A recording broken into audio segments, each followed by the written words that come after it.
My world had always been a space defined by lines, and my body was the instrument used to draw them. The clean, polished, unforgiving line of the ballet bar under my hand, the stark, vertical line of the studio mirror that served as both my most trusted confidant and my cruelest critic, the imaginary, ephemeral lines my body had to trace in the air to create the fleeting, breathtaking illusion of weightless perfection. From the age of 5, when my mother first tied the satin ribbons of my ballet slippers, my life had been a religion. Its sacred texts were written in the language of movement, and its tenets were turnout, extension, and elevation. My name is Maya, and I was a dancer. It wasn't what I did. It was the very essence of my being, the core around which my entire identity was wrapped. Every sacrifice, the skipped high school parties, the meticulously portioned, joyless meals, the friendships that withered from neglect, the constant, screaming, ever-present ache in my muscles, was a willing, fervent offering at the altar of the stage. My goal was singular, crystalline in its clarity, a north star in the vast, dark sky of my ambition, to become the principal dancer at the New York City Ballet. And at 24, after a lifetime of relentless, punishing work, I was closer than I had ever been. The architect of this relentless, all-consuming pursuit was Julian. In the landscape of my life, he was more than my coach, more than my fiancé. He was my creator. He had found me at 16, a talented but unrefined dancer in a small regional company, a diamond in the rough, as he liked to say. And he had molded me.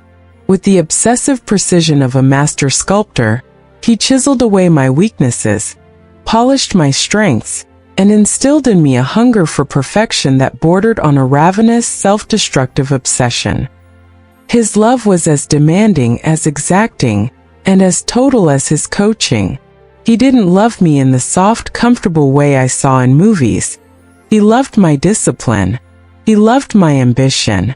He loved my almost inhuman tolerance for pain, my willingness to endure anything for the sake of the art. He loved the idea of me, the flawless living vessel for his choreographic genius.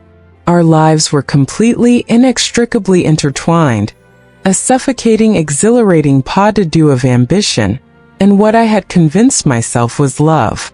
"We are a team, my star," he would say, his hands coolly, clinically assessing the line of my arabesque, his touch both intimate and impersonal. "Together we will be legends." I didn't see then that in his grand vision, he was the legend, and I was merely his beautiful, fleeting instrument.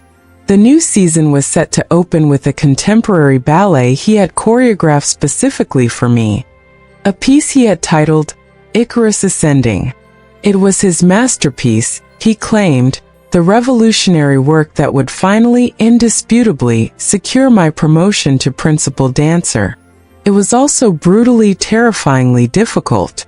The centerpiece, the climax of the ballet, was a lift of such staggering complexity and risk that it made my blood run cold every single time we approached it in rehearsal. It was a move designed to look like a moment of spontaneous, gravity-defying flight. It required me to launch myself into the air from a dead run, twisting my body in a corkscrew motion, my partner catching me in a way that was both perilous and breathtaking. I wasn't ready for it. My body, the instrument I knew better than my own mind, knew it. A deep, primal, instinctual warning system screamed in my muscles, in my bones, every time we rehearsed the sequence. "I'm not there yet, Julian," I said one grueling Tuesday afternoon, my body trembling with a bone-deep exhaustion after the fifth failed, clumsy attempt. My partner, a strong but nervous young man named David, had stumbled, and I had landed hard on the unforgiving floor. "My core isn't strong enough to hold the rotation. I feel unstable in the ascent." "Nonsense," he snapped, his face a mask of cold, imperious frustration. The loving fiancé, the man who had brought me coffee that morning with a kiss, was gone. replaced instantly by the demanding tyrannical coach. Your core is perfect. It's your mind that's weak. You are letting fear dictate your movement. Fear is the enemy of greatness, Maya. Do you want to be great? Or do you want to be safe? The choice he presented was, as always, no choice at all. In the rarefied, brutal world we inhabited, safety was a synonym for mediocrity, for failure. I want to be great, I whispered. The words a familiar, conditioned response, my own voice sounding thin and distant to my ears. Then do it again, he commanded, his voice cracking like a whip in the vast, silent studio. And this time, for God's sake, fly. My partner, David, looked at me, his young face slick with sweat, his eyes wide with a shared, unspoken anxiety. I gave him a small, shaky nod, a silent apology for what I was about to ask of our bodies. We took our places. The pianist began the introductory bars of the music again. The familiar, haunting melody swelled. I took a deep breath, closed my eyes for a split second, and ran. I launched myself into the air, committing every ounce of my being, every fiber of my muscle and will, to the move, to Julian's vision. But my body's warning had been real. In the split second that I was airborne, a suspended moment between the earth and the sky, a crucial stabilizing muscle in my lower back, overworked and screaming in protest for weeks, failed. It wasn't a dramatic, tearing spasm, just a sudden, sickening, absolute lack of support, like a critical wire snapping in a suspension bridge. My perfect, clean line wavered for a microsecond. My rotation faltered, losing its axis.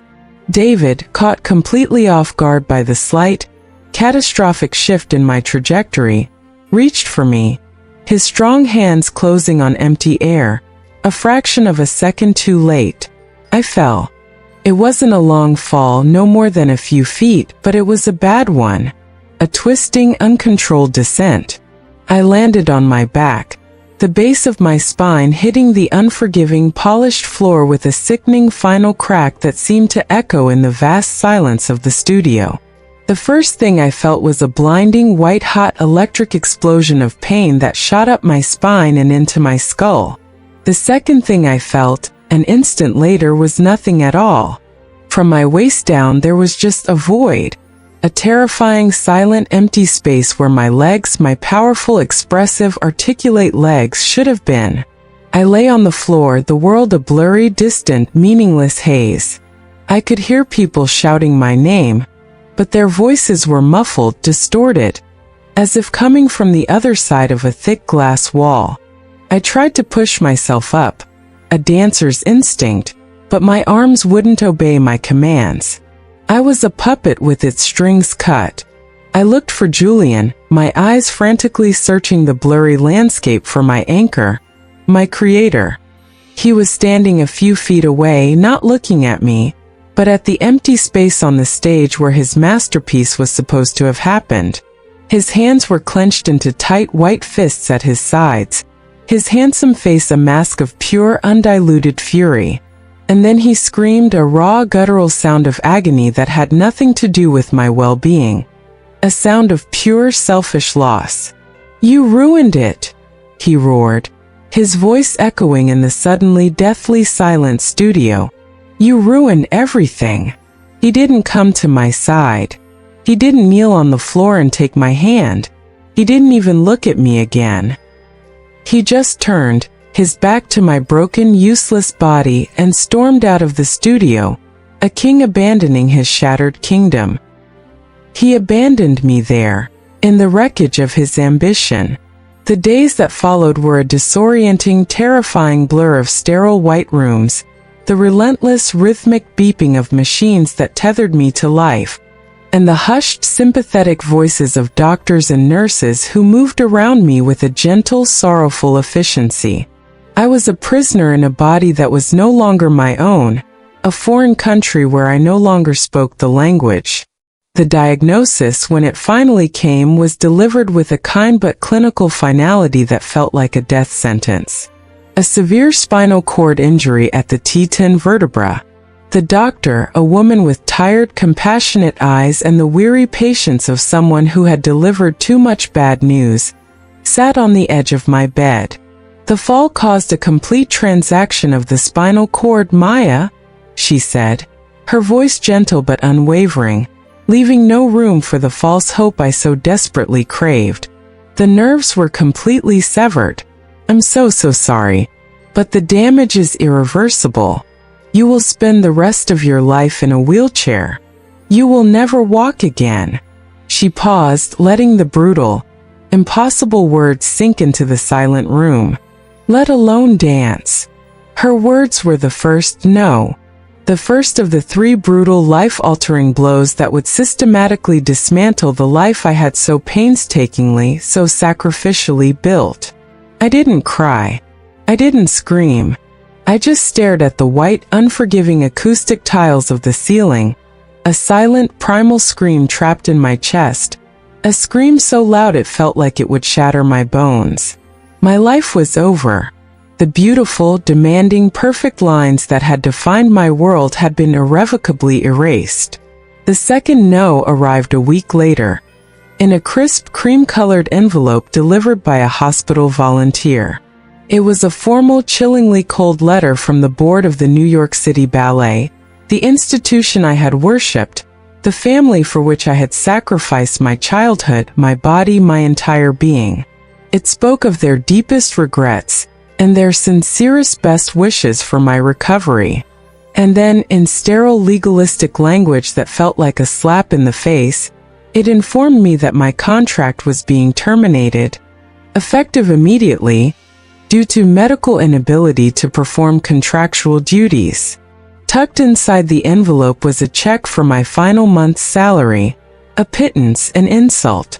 The letter was accompanied by a massive funereal bouquet of white lilies, their cloying sweet scent filling my small airless hospital room like the smell of death, a floral tribute to a career that had just died.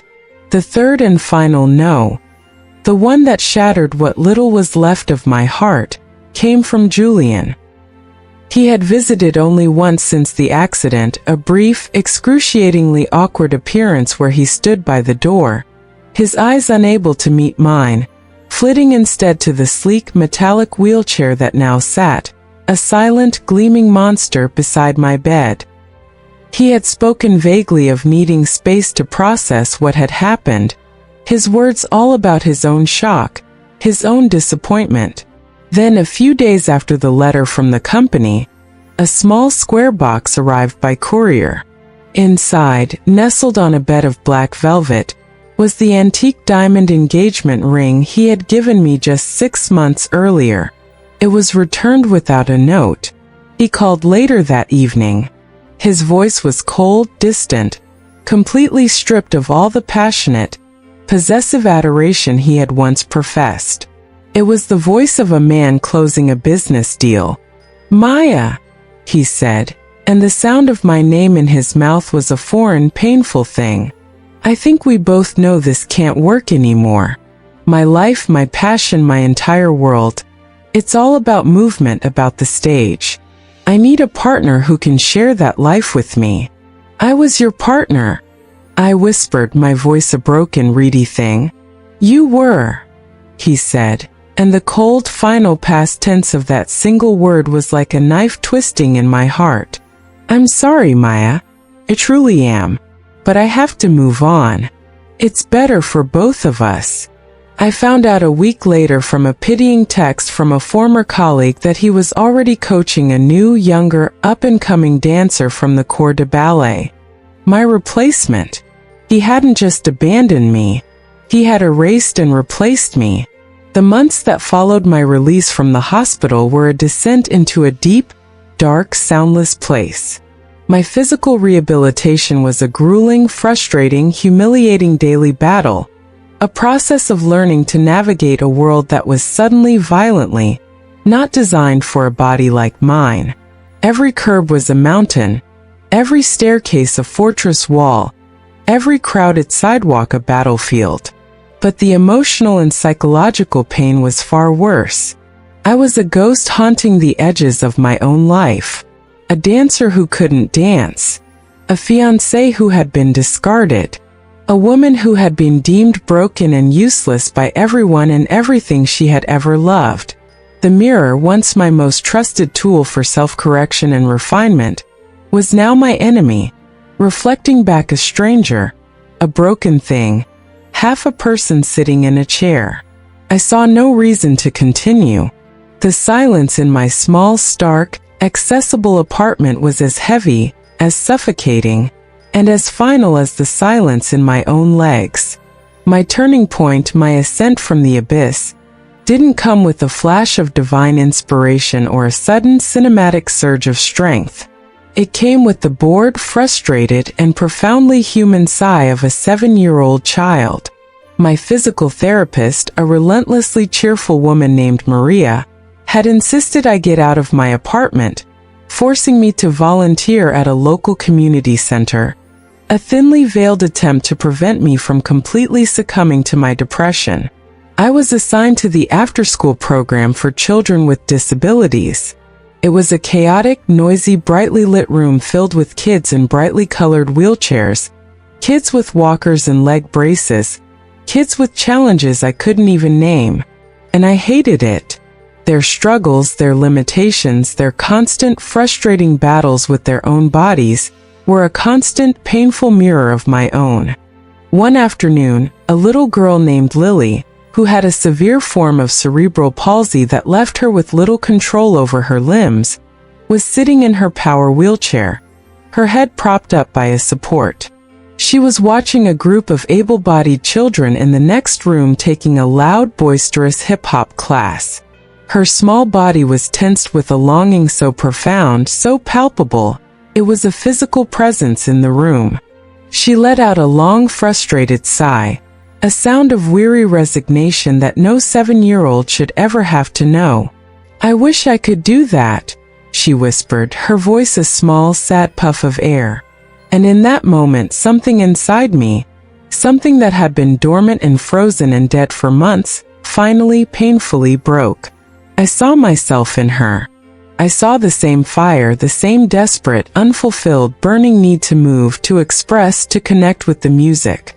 And I, Maya, the dancer, the expert in movement and line and musicality, the woman who held a lifetime of choreographic knowledge in her mind, was just sitting there, drowning in my own self-pity while this little girl's spirit was trying to fly. I wheeled myself over to her, my movements still clumsy and uncertain. "Maybe you can't do it like them," I said softly, my voice rusty from months of disuse. "But maybe we can find a new way to dance." Started small, tentatively. The next day, I brought in a small portable speaker. I put on some music, a simple, emotional classical piece with a clear narrative arc. I started to choreograph, not with my legs, but with everything I had left. My arms, my torso, my head, my hands.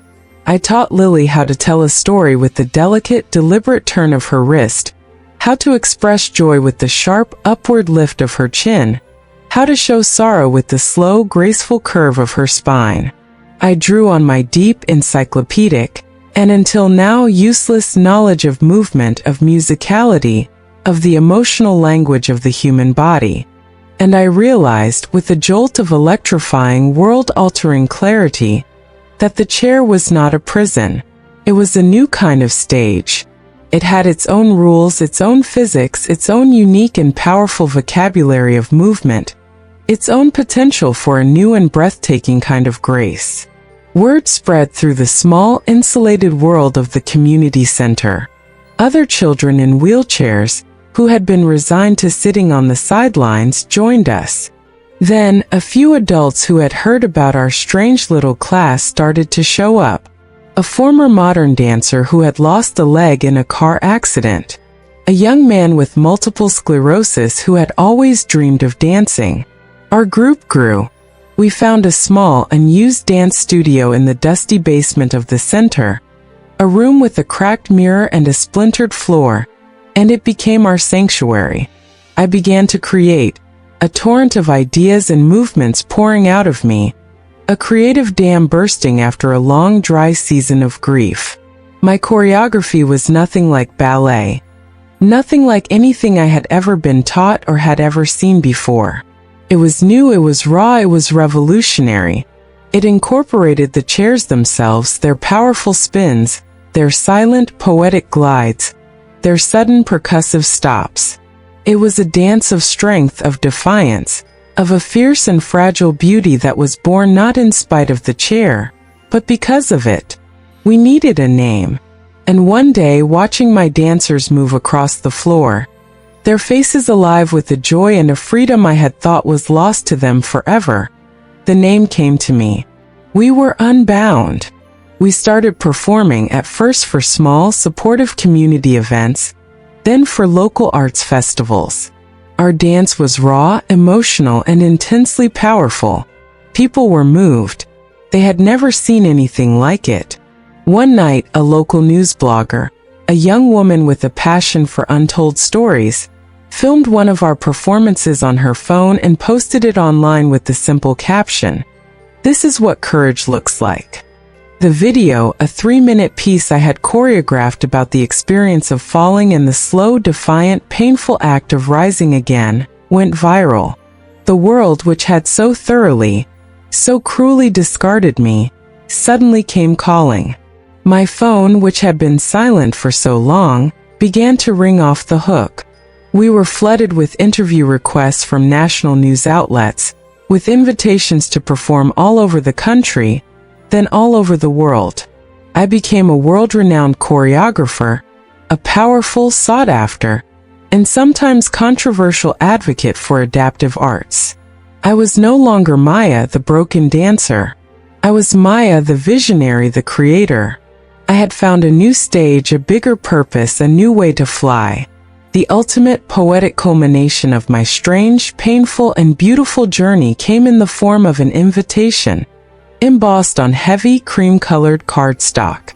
The most prestigious dance gala of the year, the same gala where I was once supposed to have debuted as a principal dancer in Icarus Ascending, invited Unbound to be the headline performance.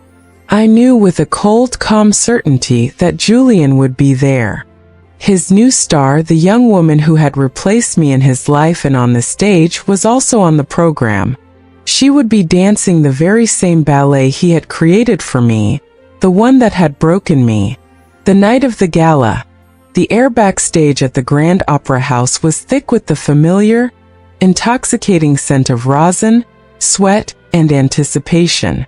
My dancers, my beautiful, powerful, unbound family, were a sea of calm, focused energy. I looked at them, at the fire and the grace in their eyes, and I felt a sense of pride so profound, so overwhelming, it almost brought me to tears. I was no longer an instrument for someone else's ambition. I was a conductor, and this was my magnificent, unconventional orchestra. Julian's new protégé danced before us. She was technically brilliant, her movements perfect, precise, and utterly, completely soulless. She was a beautiful, flawless machine, a perfect vessel executing his vision without an ounce of her own spirit. The applause from the wealthy, sophisticated audience was polite, appreciative, but not rapturous. Then it was our turn. The curtain rose on a darkened stage, illuminated by a single stark, unforgiving spotlight. The music began, a powerful, cinematic, heart-wrenching score I had commissioned. And we danced. We told a story of loss, of rage, of despair, and finally of a defiant, soaring, unconquerable joy. We spun, we glided, we rose. We created lines and shapes and moments of such raw, emotional power that no able-bodied dancer ever could. We were not disabled dancers.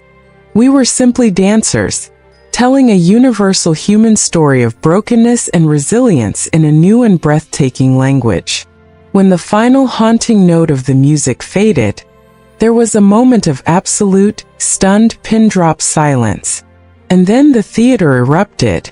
The audience was on its feet, not just applauding but roaring. A tidal wave of sound and emotion that washed over the stage in a physical, palpable force. I saw people in the expensive orchestra seats weeping openly. In the wings, hidden in the shadows, I saw him, Julian. He was staring at the stage, at what we had created, his handsome face a mask of pale, horrified, uncomprehending disbelief. And in that moment he finally understood. He hadn't broken me. He had unleashed me. He had taken away my old small stage, so I had been forced to build a new one, a bigger one. A stage that could hold a story far more powerful, far more resonant, than the one he had ever imagined for me. I wheeled myself to the front of the stage, my dancers arrayed behind me, their faces shining with tears and triumph. The standing ovation went on and on, a deafening, glorious roar. I had lost everything I thought I ever wanted. I had been abandoned, rejected, and broken into a million pieces. But in the rubble of my old life, I had found something far more valuable. I had found my own voice. I had found my true, authentic purpose. I had learned that a true artist's stage is not defined by the perfection of their body, but by the boundless, the resilient, and the unbreakable power of their spirit. I had taught the world a new way to dance, and in doing so I had finally truly taught myself how to live. Thank you for watching. Don't forget to subscribe.